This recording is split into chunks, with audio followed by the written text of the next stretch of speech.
দুনিয়ায় অনেক মানুষ দেখেছি, কিন্তু এমন মানুষ খুঁজে পাওয়া খুব ভার। আগে হ্যাঁ, আমি যার কথা বলছি সে হলো পাঁচু মামা। আজ তোমাদের এক ভিন্ন স্বাদের গল্প শোনাতে চলেছি। তাহলে আর কথা না বাড়িয়ে শুরু করছি আজকের নিবেদন। আজকের গল্প পাঁচু মামার বিয়ে, কলমে বিভূতিভূষণ বন্দ্যোপাধ্যায়। বাবা যখন মারা গেলেন তখন দাদার ১৯ বছর বয়স, আমার ১৭। অবস্থা আমাদের ছিল দিব্যি সচ্ছল। বড় বড় ৫ গোলা ধান তখন বাড়িতে। এক একটা গোলায় ২ পৌটি ২.৫ পৌটি ধান মজুদ থাকতো। জমি জমার আয়ও বার্ষিক ১,০০২ টাকার কম নয়। এ বাদে ঠাকুমার হাতে নগদ টাকা ও মায়ের গায়ের সোনার গহনাও বেশ ছিল। আর ছিল গ্রামের মধ্যে প্রচুর মান খ্যাতির রবরবা নাম ডাক। রাখাল মাস্টারের পাঠশালায় ওই লোয়ার প্রাইমারি পড়বার সময় ইতিহাসে পড়েছিলাম, কে একজন ওই বাংলার সুলতানের পুত্র পিতার মৃত্যুর পরে সিংহাসনে আরোহণ করিয়া দেখিলেন তাহার রাজকোষে ২ লক্ষ স্বর্ণ মুদ্রা, ৩ লক্ষ হস্তি, ৫ লক্ষ অশ্ব, ১০ লক্ষ ওই পদাতিক ও ২০ লক্ষ অশ্বারোহী সৈন্য আছে। অতএব তার মাথা ঘুরে গেল এবং দিল্লি সম্রাটের অধীনতা অস্বীকার করে বসলেন তিনি। আমাদেরও হলো তেমনি অবস্থা। মা ছিলেন নিরীহ ভালো মানুষ। ঠাকুমা প্রীতিহীন নাতিদের প্রতি অতিরিক্ত স্নেহপ্রবণ। সুতরাং আমাদের মাথার উপর কড়া শাসন করবার বা রাশ টেনে ধরবার তো কেউ ছিল না। এ অবস্থায় আমাদের মুন্ডু ঘুরে যাবে, এ আর বিচিত্র কি? দাদাই অগ্রজের অধিকারে পথ দেখালেন প্রথম, আগে মুন্ডু ঘুরে গেল তারই। সে ইতিহাস রীতিমতন বিচিত্র। কাঁচরাপাড়ার কাছে বন্দিপুর গ্রামে আমার এক দূরসম্পর্কের মামা থাকতেন। তাকে পাঁচু মামা বলেই আমরা ডাকতুম। বাবা বেঁচে থাকতে তিনি ২-১ বার আমাদের বাড়িতে যাতায়াত করেছিলেন বটে, কিন্তু বাবার মৃত্যুর পরে তার যাতায়াত, বিশেষ করে দাদার সঙ্গে তার ঘনিষ্ঠতা যেন হঠাৎ খুব বেড়ে গেল। পাঁচু মামা দাদার চেয়েও ৪-৫ বৎসরের বড়, কাজেই আমি পাঁচু মামাকে খুব সমীহ করেই চলতুম। পাঁচু মামাও আমার চেয়ে দাদার সঙ্গে বেশি করে মেলামেশা করত। একবার পাঁচু মামা এসে দাদাকে সঙ্গে করে বন্দিপুরে নিয়ে গেল। বন্দিপুর থেকে দিন ১৫ পরে ফিরে এসে দাদা ঠাকুমাকে বললেন, ঠাকুমা, এই ২০০ খান টাকা আমার খুব দরকার, এক্ষুনি দাও তো। কলাই মুগের ব্যবসা করছি। পাঁচু মামা সস্তায় মাল বাছাই করেছে অনেক, চাষাদের তো দিতে হবে নাকি, টাকাটা এক্ষুনি দাও।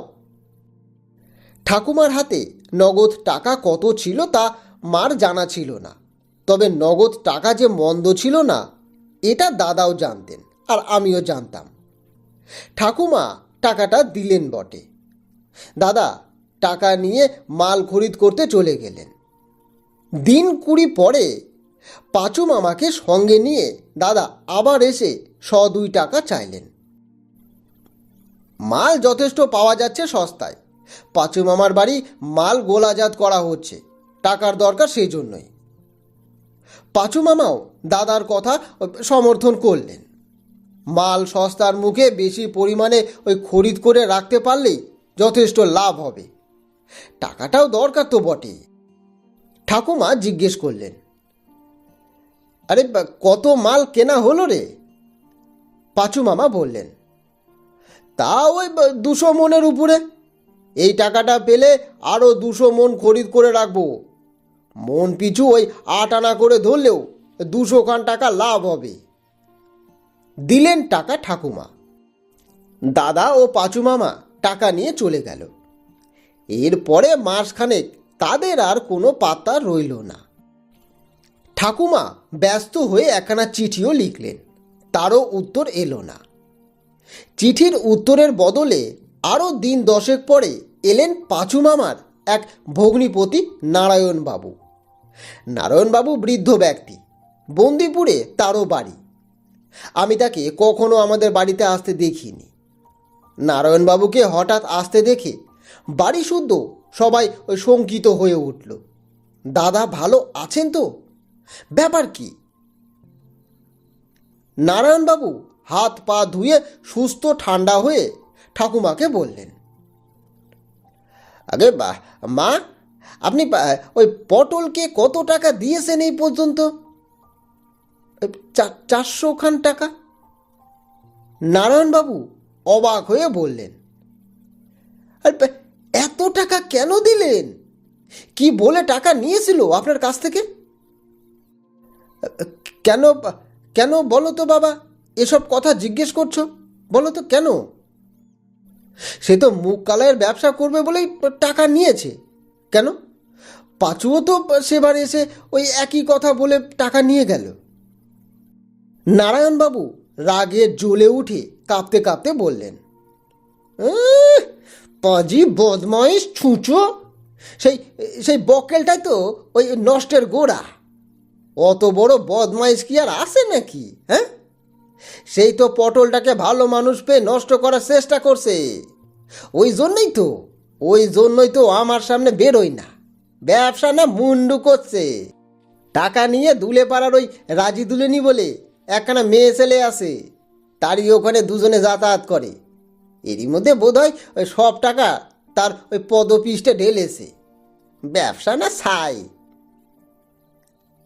মা আর ঠাকুমা মাথায় হাত দিয়ে বসে পড়লেন। দাদা যে এমন ব্যাপার করতে পারে এ সবারই ধারণার অতীত। নারায়ণবাবু বললেন, আমি কি আগে ছাই জানতাম?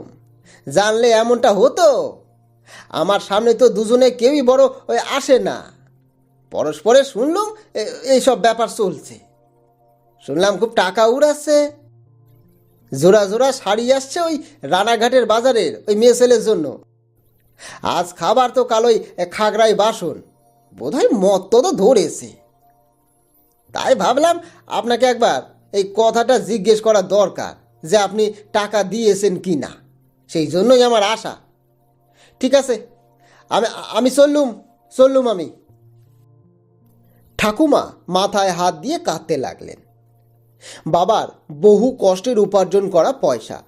ছেলেরা সব মূর্খ ও নাবালক। যা কিছু আছে সংসারের অসময়ের কাজে লাগবে বলেই আছে। এখনও আমার 2 বোনের বিয়ে বাকি আছে। এ অবস্থায় বিধবার ওই পুঁজি সামান্য টাকার মধ্যে 400 খান টাকা এক দুলে ওই মেয়ে ছেলের পিছনে এভাবে উড়ানো। সমস্ত রাত পরামর্শ করে ধার্য হলো যে পরদিন সকালে নারায়ণপুর আমায় সঙ্গে নিয়ে যাবেন বন্দিপুরে, এবং কালই দাদাকে আমি ঠাকুমার অসুখের কথা বলে বাড়িতে নিয়ে আসব। বন্দিপুর যেতে হয় মদনপুর স্টেশন নেমে। মাঠের মধ্যে দিয়ে ক্রোশ 2 হেঁটে তো বিকেলের মধ্যে বন্দিপুরে পৌঁছে গেলাম। বাড়ি থেকে খেয়েই বেরিয়েছিলাম। পাঁচু মামা বাড়িতে নেই, দাদাও নেই। শুনলাম তারা ওই কানসোনার বাজারে গিয়েছে। আমি পাঁচু মামার বাড়ির সামনে একটা বেল গাছতলায় বসে আছি। কে একজন মোটা সোটা কুচকুচে কালো স্ত্রীলোক সামনের ঘর দিয়ে মেটো কলসি কাঁধে নিয়ে জল আনতে যাচ্ছিল। নারায়ণবাবু তার দিকে আঙ্গুল দেখিয়ে বললেন, ওই ওই ওই দেখো, ওই বেটি সাওয়াল রাজি দুলেনি, বুঝছ? ওরই পদপিষ্টে তোমার দাদা সব টাকা ঘুষিয়েছে। একটু পরে দাদা ও পাঁচু মামা বাড়ি ফিরল। আমাদের দেখে দুজনেই প্রথমটা অবাক হয়ে যেন থতমত খেয়ে গেল। তারপর দাদা জিজ্ঞেস করলেন, কিরে নগা, কি মনে করে রে? নারায়ণবাবু বললেন, এই এসেছে তোমায় বাড়ি নিয়ে যেতে। তোমার ঠাকুমার বড় অসুখ করেছে। অসুখ? কি অসুখ? দাদা আমার মুখের দিকে চাইল। দাদার হঠাৎ ভয় পাওয়া, হঠাৎ ম্লান মুখের দিকে চাইতে পারলুম না আমি। বড় কষ্ট হলো। একবার মনে হলো সত্য কথাটা বলেই ফেলি, কিন্তু তাহলে দাদা যদি বাড়িতে না যায়। সেই রাতেই দাদাকে নিয়ে বাড়ি ফিরলাম। বাড়ি এসে দাদা খুব বকুনি খেলো ঠাকুমা আর মায়ের কাছে। তার উত্তরে সে নারায়ণবাবুকে গালমন্দ দিয়ে যা তা বলে গেল। কে বলেছে সে সর্ষে কেনেনি? এখনো 20 মণ সর্ষে ঘরে মজুত রয়েছে, আর সব মাল ওই চাষাদের ঘরে রেখে দেওয়া হয়েছে। দরকার হলেই তোমরা দেখতে পারো। আর এই রাজি দুলেনি কে? রাজি দুলেনিকে দাদা চেনেনও না। নারায়ণবাবুর মতন কুটিল ধরিবাজ লোক দুনিয়ায় আর নেই। তিনি টাকা চেয়েছিলেন, দাদা দেয়নি, তাই তিনি দাদার বিরুদ্ধে এইসব মিথ্যে রটনা রটিয়ে বেড়াচ্ছে। বলা বাহুল্য, মা বা ঠাকুমা দাদার এসব কথা কিছু বিশ্বাস করলেনও না। মাসখানেক পরে পাঁচু মামা আবার একদিন এসে হাজির আমাদের বাড়িতে। ঠাকুমা বললেন, এই পেঁচো পেঁচো শোন, হতভাগা আমার যে 1 রাশ টাকা চেয়ে পাঠালি ওই পটলাকে দিয়ে ব্যবসা করাবি বলে, কই ব্যবসার হিসাবখানা দেখি তো, দেখি দেখি কোথায় গেল এতগুলো টাকা। পাঁচু মামার মুখে চিরদিন তুবড়ি ছোটে। হাত পা নেড়ে সে বুঝিয়ে দিল, টাকা ডোবানো তো দূরের কথা, আর মাস 2 পরে ওই 400 টাকার অন্তত 150 টাকা লাভ দাঁড়াবে। তখন লাভে মূলে একসঙ্গে টাকাটা এনে দেবে ক্ষণ। পাঁচুর অদৃষ্ট খারাপ, সে যার জন্য চুরি করে সেই নাকি পাঁচুকে চোর বলে। যাক, তার জন্য সে দুঃখিত নয়। আসল টাকাটা কোনো রকমে ঠাকুমার হাতে তুলে দিতে পারলেই স্বস্তিতে নিঃশ্বাস ফেলে সে বাঁচে। ততদিন পর্যন্ত নাকি সে রাতে ঘুমও হবে না। পাঁচু মামার বক্তৃতায় ঠাকুমার বিশ্বাস ফিরে এলো। ফলে পাঁচু মামা আমাদের বাড়িতে রয়েও গেলেন। দাদাকে এর আগেই সে নষ্ট করেছিল, এবার আমার পিছনে লাগলো এবং অদ্ভুতভাবে সাফল্যও অর্জন করলো। এমনকি কিছুদিন পরে আমারই মনে হতে লাগলো আমি দাদাকে বুঝি ছাড়িয়েই চাই। তখনও আমার বিয়ে হয়নি, দাদার সবে হয়েছে। আমি নানা ছুতোই ঠাকুমার কাছ থেকে টাকা আদায় করি আর পাঁচু মামার পরামর্শর মতন খরচ করি। মহকুমা শহর ছিল নিকটেই।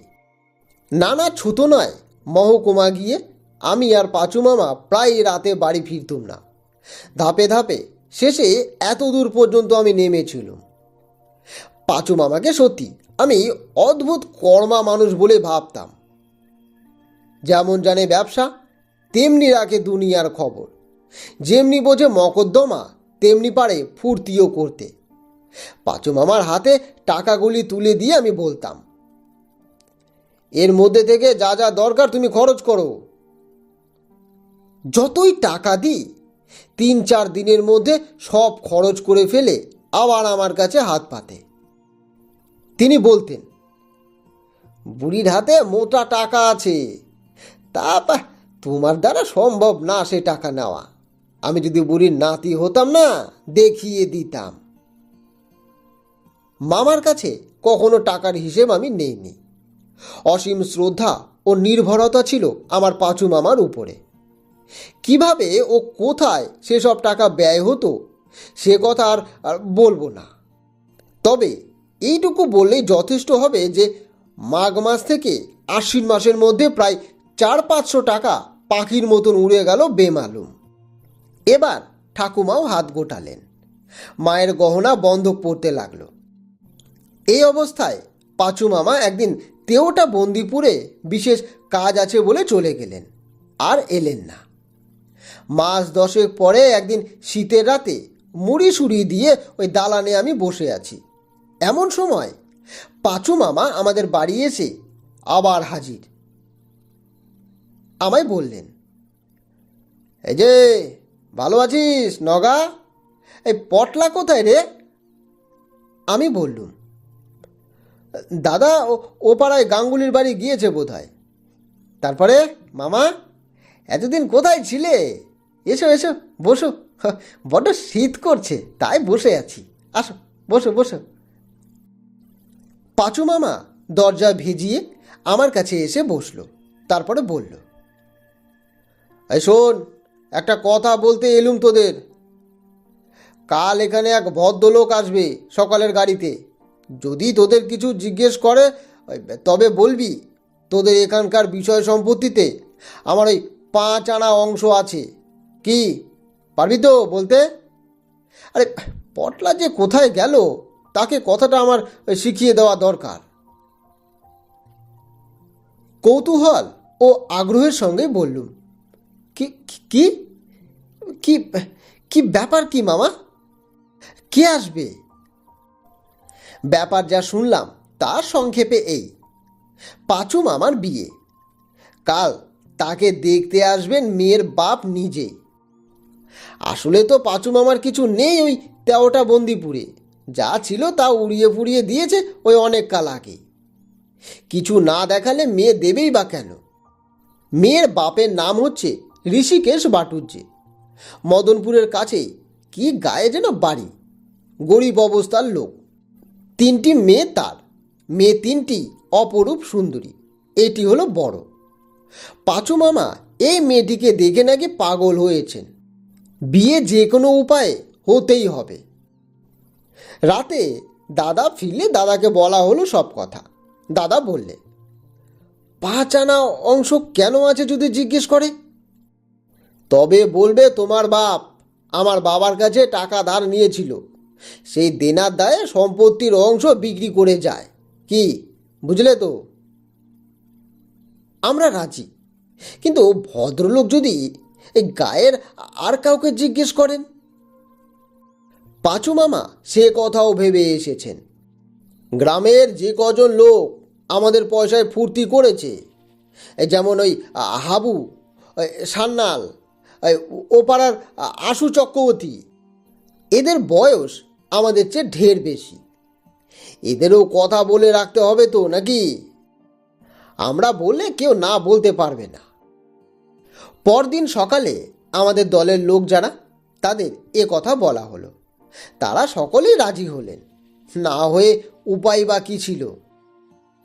2টোর কিছু আগে মেয়ের বাপ ঋষিকেশ বাটুর্যে এলেন, ছেলে দেখে পছন্দও করলেন। তারপর ছেলের কি আছে না আছে সে কথা উঠল। পাঁচু মামা বললে, আমাদের জমি জমার সে 5 আনার মালিক। আমরা তাতে সায়ও দিলাম। ঋষিকেশ বাটুর্যে নিতান্ত সরল গ্রাম্য লোক এবং ভাবে মনে হলো নিতান্তই গরিব। জমি জমা সংক্রান্তর ব্যাপারে কিছুই বোঝেন না তিনি। কেবল একবার জিজ্ঞেস করলেন তিনি, আচ্ছা আপনারা তো ভাগ্নে, ভাগ্নের সম্পত্তিতে আপনাদের মামার অংশ কি করে এলো? এর উত্তরে বাকপটু পাঁচু মামা একটি যে মিথ্যে কথা বানিয়ে বললে আমরা পর্যন্ত অবাক হয়ে গেলাম। আমাদেরই মনে হলো পাঁচু মামা যা বলছে তাই বুঝি সত্যি। কবে আমার বাবা পাঁচুর বাবার কাছে টাকা ধার করেছিলেন, সুদে আসলে তা কত টাকা দাঁড়ায়, তারই বদলে আমার বাবা পাঁচুর বাবাকে 5 আনার সম্পত্তি ওই দান করে যান। যে কোনো বিষয়ে বুদ্ধিমান লোক হলে এ উক্তির সত্যতা সম্বন্ধে সন্দিহান হতো, কিন্তু ঋষিকেশ বাটুর্যের মনে কোনো সন্দেহই জাগল না। আমাদের এখানে আহার আদি করে বৈকালের দিকে বাটুর্য মশাই চলে গেলেন। যাবার আগে পাত্র আশীর্বাদের দিনও স্থির করে গেলেন তিনি। উভয় পক্ষের আশীর্বাদের পরে বিবাহের দিন স্থির হলো। নির্দিষ্ট দিনে আমরা সবাই বরযাত্রীও গেলাম। বলা বাহুল্য, পাঁচু মামার চাল চুলো পর্যন্ত ছিল না, জমি জমা থাকা তো দূরের কথা। সুতরাং আমাদের বাড়ি থেকেই বর বিয়ে করতে রওনা হলো এবং কথা হলো যে বউ নিয়ে আবার পাঁচু মামা আমাদের বাড়িতেই ফিরে আসবেন। কনের বাপের বাড়ি একখানা মাত্র খড়ের ঘর, তারই দাওয়ায় সম্প্রদানের আসর। কারণ বর্ষাকাল, বৃষ্টি যখন তখন আসতে পারে। আর বরযাত্রী থাকবার বন্দোবস্ত হয়েছিল ওই কিছু দূরে প্রতিবেশীদেরই এক চণ্ডী মণ্ডপে। কন্যাপক্ষের নিমন্ত্রিতদের সংখ্যা খুবই কম, সব শুদ্ধ ওই 15 জন। বাড়ির ভিতরের উঠানে শামিয়ানা টাঙানো হয়েছে, তারই তলায় আমরা বসে গেলাম। লগ্ন ছিল বেশি রাতে, আমাদের খাওয়া দাওয়া তার আগেই শেষ করে দেওয়ানো হলো। ঋষিকেশ বাড়ুজ্যে অবস্থা কত খারাপ তা বোঝা গেল একটু পরে। তিনি নগদ বর্পণ স্বরূপ 21টি মাত্র টাকা দিতে চেয়েছিলেন। এখন বিবাহ সভায় দেখা গেল তিনি মাত্র 11টি টাকা থালার উপর সাজিয়ে রেখেছেন। বরকর্তা ছিলেন আমাদের গ্রামের ওই দাশু চক্রবর্তী, প্রবীণ লোক। সেই জন্য তাকেই আমরা সঙ্গে নিয়ে গিয়েছিলাম ওই কর্তা সাজিয়ে। না হলে পাঁচু মামার তরফ থেকে বরকর্তা হবার কোনো মানুষই নেই। দাশু চক্রবর্তী আমাদের উপদেশ মতনই বললেন, 21 টাকার কথা ছিল, 11 টাকা কেন? বাকি টাকা না দিলে বর ওই সমস্ত করবার অনুমতি দেব না আমি। ঋষিকেশ বাড়ুজ্যে হাত জোর করে বললেন, আর আর জোগাড় করতে পারিনি, এই নিয়ে আমায় মাপ করতে হচ্ছে বেয়াই মশাই। আমার অবস্থার কথা আপনাকে আর কি বলি বলুন তো। ঘরে চালে দেওয়ার জন্য খড় কিনে রেখেছিলাম, সেই খড় বেচে ফেলে দিয়ে তবে ওই 11খান টাকা জোগাড় করেছি। সামনে বর্ষা আসছে, ঘরের মধ্যে এসে দেখুন না, দেখুন চাল ফুটো, আলো আসছে, ঘর সারাবার আর কোনো সঞ্চয় নেই।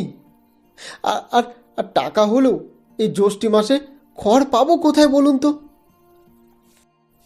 এরপরে আমরা তর্ক চালাতাম, ছাড়তাম না।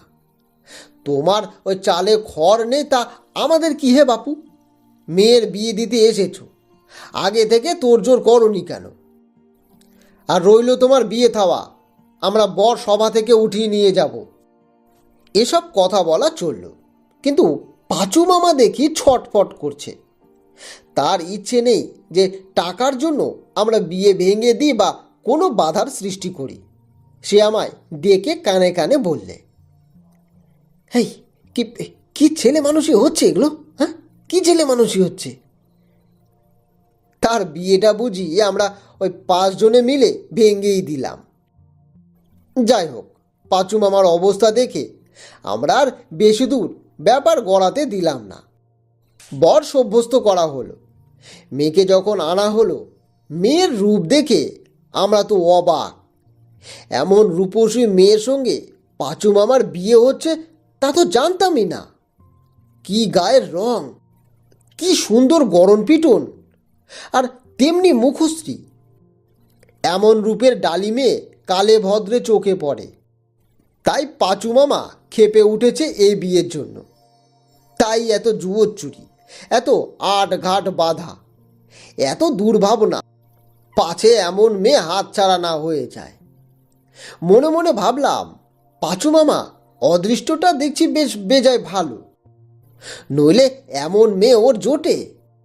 ওর চাল নেই, চুলো নেই, 3 কুলে কেউ নেই, অজ মূর্খ, গাঁজা খায়, নেশা ভাঙ করে, কোনো বদমাইশি ওর বাকি আছে আমাকে জিজ্ঞেস করুন না। আমার দাদাকে আর আমাকে তো ও নিজে নষ্ট করেছে। তার উপর পাঁচু মামা ঘোর জুয়াচোর আর ঘোর মিথ্যেবাদী। লোককে ঠকাতে এমন ওস্তাদ আর দুখানা আমি দেখিনি। এই বিয়েই তো করছে জুয়োর চুরি করে। আমাদের বিষয়ে ওর 5 আনা অংশ আছে, ছাই আছে। সত্যি কথা জানলে কি আর বিয়ে দিত মেয়ের বাপ? তার উপর আবার এমন সুন্দরী মেয়ে। যাকে, সেসব কথার দরকার কি আমাদের? বিয়ে থাওয়া মিটে গেল। বরকনে আমাদের বাড়ি এসে উঠল। বউ ভাত কিন্তু আমাদের বাড়িতে হবে না, এ কথা ছিল আগে থেকে। কারণ আমাদের এখানে বউ ভাত করতে গেলে আমাদের নাম ডাকের উপযুক্ত জাঁকজমকের সঙ্গে বউ ভাত করতে হয়, নইলে আমাদের নিন্দে হবে। আর সে খরচ দেবে কে? কাজেই ঠাকুমা বলেছিলেন, বউ এখানে তুলে তারপর তুমি ওই পৈতৃক ভিটিতে নিয়ে যেও, সেখানে কাজকর্ম করো গিয়ে, এখানে ওসব হবে না। পাঁচু মামা বউ নিয়ে নিজের বাড়ি চলে গেলেন। আমার মা ছিলেন বড় খাঁটি লোক। তিনি জানতেন না যে পাঁচু মামা বিয়ের আগে কি জুয়োচ্চুরি আশ্রয় নিয়েছিল, আমাদের বিষয়ে তার 5 আনা অংশ থাকা নিয়ে। মা বললেন, পাঁচুর বউটি যেন হয়েছে দুর্গাপতি মারে, কিন্তু মেয়েটার অদৃষ্ট ভালো নয়। আমার জ্ঞাতি ভাই হলেও আমি বলছি, ওরকম পাত্রে অমন রূপের ডালি মেয়ে কি দেখে যে বুড়ো দিল সেই জানে। ওই বাদরের গলায় ওই মুক্তোর মালা। মা জানতেন না এর মধ্যে আসল কথাটা কি। পাত্রীর বাবার কোনো দোষই ছিল না। যত সব চুরির পাল্লায় পড়ে সরল বৃদ্ধ তার সুন্দরী মেয়েটিকে হাত পা বেঁধে জলে ফেলে দিয়েছিল। সে জল যে কত গভীর জল প্রথম থেকেই তা বুঝতে নববধূ বা তার বাপ কারোরই বাকি রইল না। পাঁচু মামা বউ নিয়ে পৈতৃক বাড়ি ওই বন্দিপুরে চলে গেল বটে, কিন্তু বউ ভাত হলো না সেখানে। পয়সা কোথায় পাঁচু মামার যে বউ ভাত করবে? বন্দিপুর বড় কখনো যাইনি আমি। এখান থেকে পাঁচু মামা চলে যাওয়ার পরে আমার সঙ্গে আর অনেক দিন তার দেখা হয়নি। বিয়ে করার পরে এখানে আসাটা যেন পাঁচু মামা একেবারে কমিয়েই দিলেন। দাদা মাঝে মাঝে যেত ওই বন্দিপুরে, এসে গল্প করত। পাঁচু মামার সংসার অতি কষ্টে চলছে। নতুন বউয়ের গায়ে ওই এক আধটা গয়না যা তার বাবা দিয়েছিল এরই মধ্যে পাঁচু মামা বেচে ফেলেছে। বউটি কিন্তু খুব ভালো, সে ইচ্ছে করে গহনাগুলো খুলে দিয়েছে ইত্যাদি ইত্যাদি। বছর 3-4 কাটল। তারপর একদিন খবর এলো পাঁচু মামা মারা গিয়েছেন। আগে থেকে নেশা ভাঙ খায়, ওই লিভার ছিল খারাপ, নেফ্রাইটিস হয়ে তিনি মারা পড়েছেন। চিকিৎসাপত্র বিশেষ কিছু হয়নি। দিন 15 পরে একদিন সকালে আমি বাইরের উঠোনে এক গাছা ছিপ চাষছি বসে। দাদা বাড়িতে নেই, কোথায় বেরিয়েছে জানি না। ঠাকুমা নদীর ঘাটে নাইতে গিয়েছেন।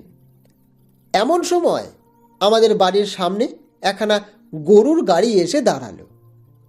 গাড়ি থেকে নামলেন ঋষিকেশ বাডুজ্জে এবং তার বিধবা মেয়ে। আমি ছুটে কাছে এলুম। পাঁচু মামার বিধবা স্ত্রীকে পায়ের ধুলো নিয়ে প্রণামও করলুম, বাডুজ্জে মশাইকেও করলুম। রূপসী বটে এই বিধবা মেয়েটি, মেয়ে না অগ্নিশিখা। বিয়ের সময়ও তো এতটা রূপ দেখিনি মামিমার। আমি মামিমাকে বাড়ির মধ্যে নিয়ে মার কাছে রেখে ঋষিকেশ বাডুজ্জের কাছে এসে আমি বসলাম। এবার তিনি বললেন,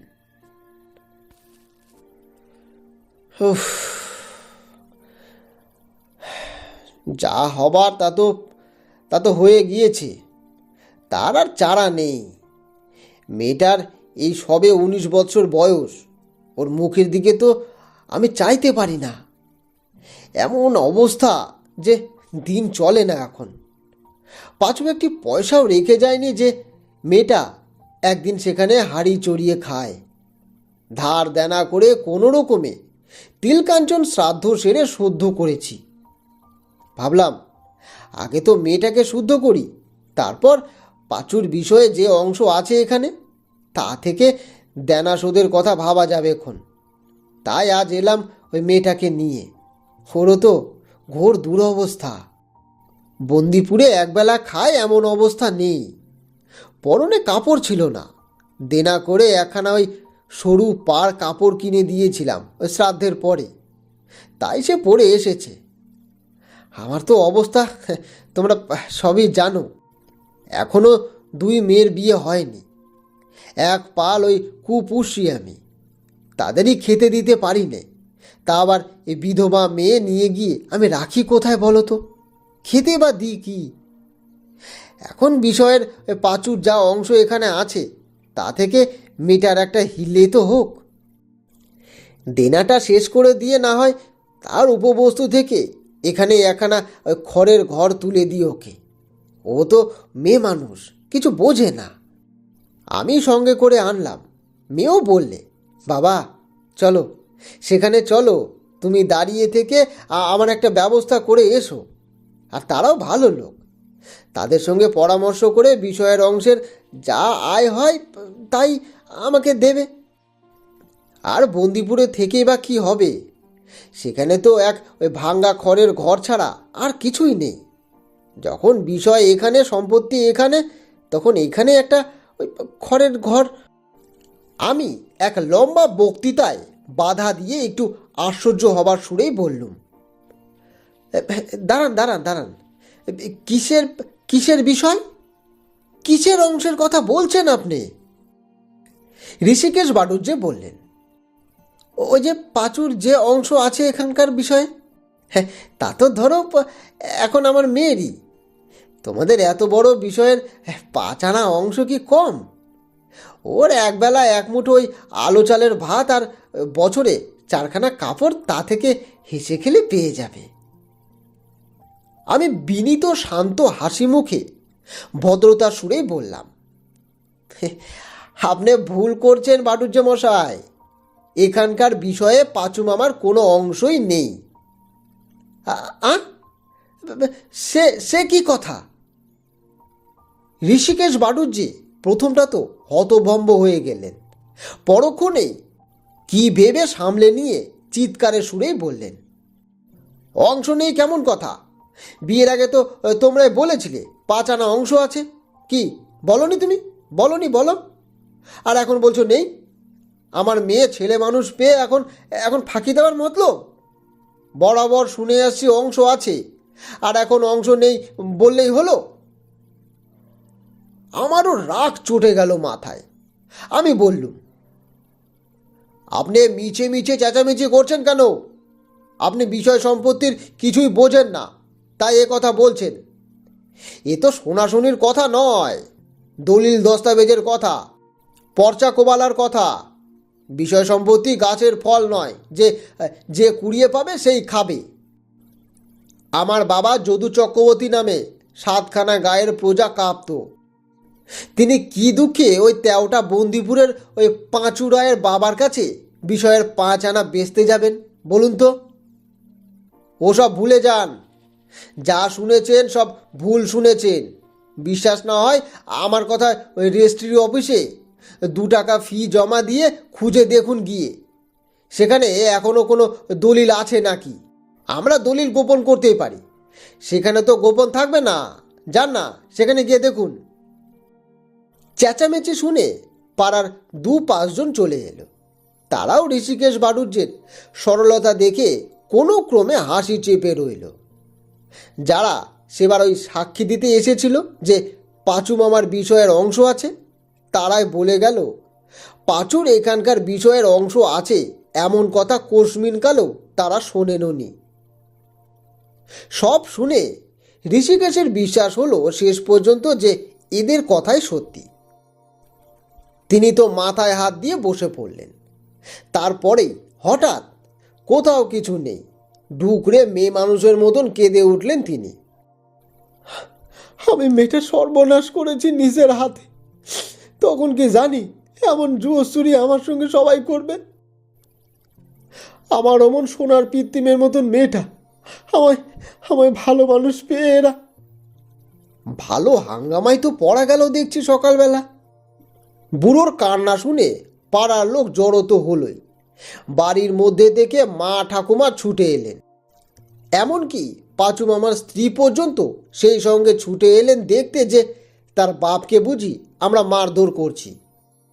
ঠাকুমা তো বুড়োকে অনেক অনুরোধ করে তার কান্না থামিয়ে তাকে বাড়ির মধ্যে নিয়ে গেলেন। অনেক কী সব বোঝালেন সোঝালেন, আমায় ডেকে বকুনিও দিলেন। আমি নাকি লোকের সঙ্গে কথা কইতে জানি না। আমি বললাম, এ আর কথা কইতে জানাজানির কি আছে ঠাকুমা? আমি যা সত্যি কথা তাই বলেছি। তুমি বলো না কেন আমাদের এই বিষয়ে পাঁচু মামার কি ওই 5 আনা অংশ ছিল? কোনোদিন ছিল? তুমি বলো। মা শুনে অবাক। তিনি এসব ব্যাপার কিছুই জানতেন না। তিনি বললেন, সে কি কথা রে? পাঁচুর এদের বিষয়ে অংশ কেন থাকবে? এ কীরকম কথা? এ তো বুঝতে পারছি না আমি কিছুই। ক্রমে তিনি সবই শুনলেন। আমারও দাদার উপর খুব রাগ করলেন শুনে। বললেন, বেশ, আমার ছেলেরা যখন এই জুয়োচুরির মধ্যে আছে তখন আমি পাঁচুর বইয়ের ভরণ পোষণের ভার নিলুম। মেয়েকে এই বাড়িতে রেখে চলে যান। আজ থেকে ও আমাদের ঘরের লোক। ঋষিকেশ বাটুর্যে বললেন, জিজ্ঞেস করে দেখুন না, দেখুন আপনার ছেলেকে জিজ্ঞেস করে দেখুন। ওই তো দাঁড়িয়ে রয়েছে সামনে, ওই তো দাঁড়িয়ে রয়েছে। বিয়ের আগে ওই পাত্র আশীর্বাদের দিন এ কথা বলেছে কি না ও শুনুন। আমি মেয়ের বিয়ে দিয়েছি আপনাদের দেখে, আমি তো পাঁচুকে দেখে দিইনি। ভাবলাম আপনাদের আত্মীয়, আপনাদের বিষয়ের অংশীদার, তাই আমি মেয়েকে দিয়েছি। তখন কি করে জানবো এর মধ্যে এত জুয়োচুরি? এ কথা আপনি নিতান্তই ছেলে মানুষের মতন বলছেন। যদি কেউ বলে ওই মনীন্দ্র নন্দীর জমিদারিতে আমার অংশ আছে, অমনি তার অংশ হয়ে যাব আমি। ঠাকুমা আমায় আবার ধমকে দিয়ে চুপ করালেন। ঋষিকেশ বাড়ুজ্যেকে স্নান করাতে পাঠালেন, তারপর খাইয়ে দাইয়ে তাকে সুস্থও করলেন। যাবার সময় ঋষিকেশ বাড়ুজ্যে ঠাকুমার হাত ধরে বললেন, আমার মেয়েটাকে আপনারা দেখে রাখেন। আমার সংসারে এক পাল পুষি খেতে দিতে পারি না। আপনাদের সকলের হাত ঝাড়লে মেয়েটির পেট ভরে যাবে একবেলা। মা ও ঠাকুমা বললেন, তার আর কি, বৌমা থাকুক, এখানে থাকুক। পাঁচুর বউ মানে তো আমাদের পর কেউ না। কপালই না হয় পুড়েছে সকাল সকাল মেয়েটার। সেই থেকে পাঁচু মামার স্ত্রী আমাদের সংসারে রয়ে গেলেন। প্রথমে ছিলেন বেশ সুখে, যতদিন মা ঠাকুমা বেঁচে ছিলেন। তারপর তারা একে একে গেলেন স্বর্গে। দাদার বিয়ে আগেই হয়েছিল, আমারও বিয়ে হলো। ঋষিকেশ বাড়ুজ্যে ওদিকে মারাও গেলেন। পাঁচু মামার স্ত্রীও আর বাপের বাড়ি যাবার জায়গা রইল না। নতুন বউয়ের দল নিজের সুবিধা মতন সংসার সাজিয়ে নিয়েছেন। পাঁচু মামার স্ত্রী এ সংসারে থাকাটা তারা গোড়া থেকে অনধিকার প্রবেশ করতে রাখলেন। এইবার সামান্য পান থেকে চুন খসলেই পাঁচু মামার স্ত্রীকে অপমান করা শুরু করলে। এর আরও একটা কারণ ছিল। পাঁচু মামার স্ত্রী ছিলেন অসামান্য রূপসী বিধবা মানুষ। একবেলা খেতেন, একখানা নুরুন পার কাপড় পরতেন, তাতেই তার রূপ ধরত না।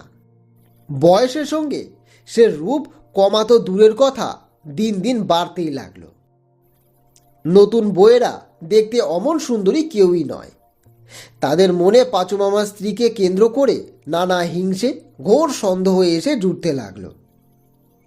পাঁচু মামার স্ত্রী তো এ বাড়িতে থাকতেন বিনিমাইনের রাঁধুনি কি ওই চাকরানির মতন, কিন্তু তার উপর অত্যাচার অবিচার তাতেও কম ছিল না। আমার সত্যি কষ্ট হতো এই পাঁচু মামার স্ত্রীর জন্যে। যে সহানুভূতি পাঁচু মামার উপর কখনো আমার হয়নি, পাঁচু মামার শ্বশুরের উপরও হয়নি। তা হয়েছিল এই অসহায় বিধবা নারীটার উপরে।